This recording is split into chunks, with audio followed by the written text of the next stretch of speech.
Isaiah chapter 41, the helper of Israel.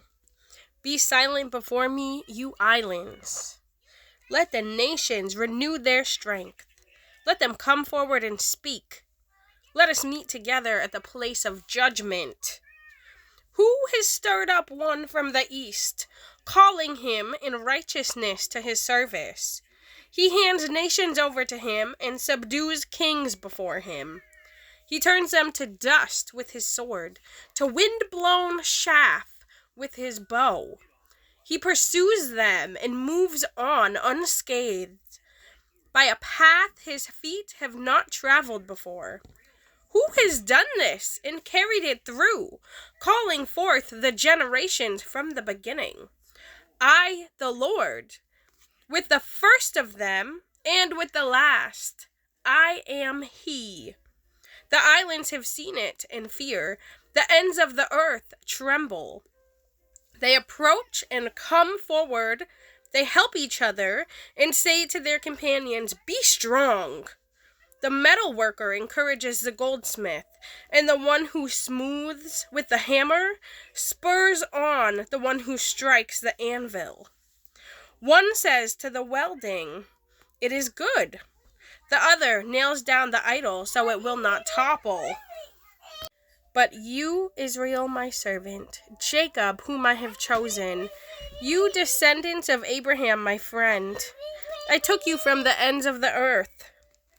From its farthest corners, I called you. I said, "You are my servant. I have chosen you and have not rejected you." So do not fear, for I am with you. Do not be dismayed, for I am your God. I will strengthen you and help you. I will uphold you with my righteous right hand. All who rage against you will surely be ashamed and disgraced. Those who oppose you will be as nothing and perish. Though you search for your enemies, you will not find them. Those who wage war against you will be as nothing at all. For I am the Lord your God, who takes hold of your right hand and says to you, "Do not fear, I will help you. Do not be afraid, you worm Jacob. Little Israel, do not fear, for I myself will help you, declares the Lord, your Redeemer, the Holy One of Israel.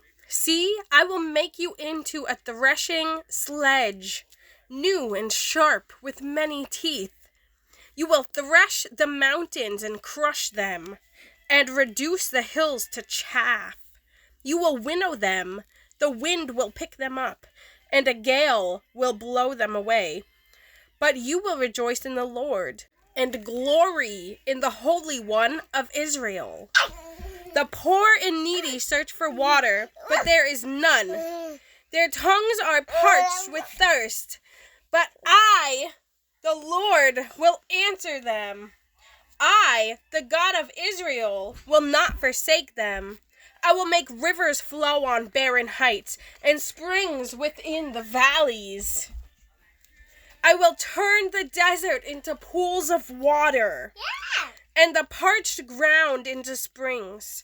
I will put in the desert the cedar and the acacia, the myrtle and the olive. I will set junipers in the wasteland, the fir and the cypress together, so that the people may see and know, may consider and understand that the hand of the Lord has done this, that the Holy One of Israel has created it.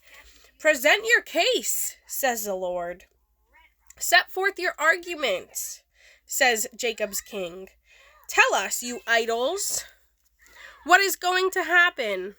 Tell us what the former things were, so that we may consider them and know their final outcome, or declare to us the things to come. Tell us what the future holds, so that we may know that you are gods. Do something, whether good or bad, so that we will be dismayed and filled with fear. But you are less than nothing, and your works are utterly worthless. Whoever chooses you is detestable. I have stirred up one from the north, and he comes. one from the rising sun who calls on my name. He treads on rulers as if they were mortar, as if they were a potter treading the clay. Who told of this from the beginning, so we could know? Or beforehand, so we could say, he was right? No one told of this. No one foretold it. No one heard any words from you. I was the first to tell Zion, look, here they are. I gave to Jerusalem a messenger of good news.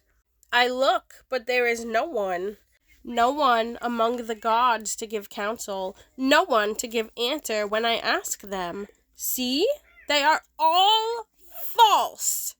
Their deeds amount to nothing. Their images are but wind and confusion.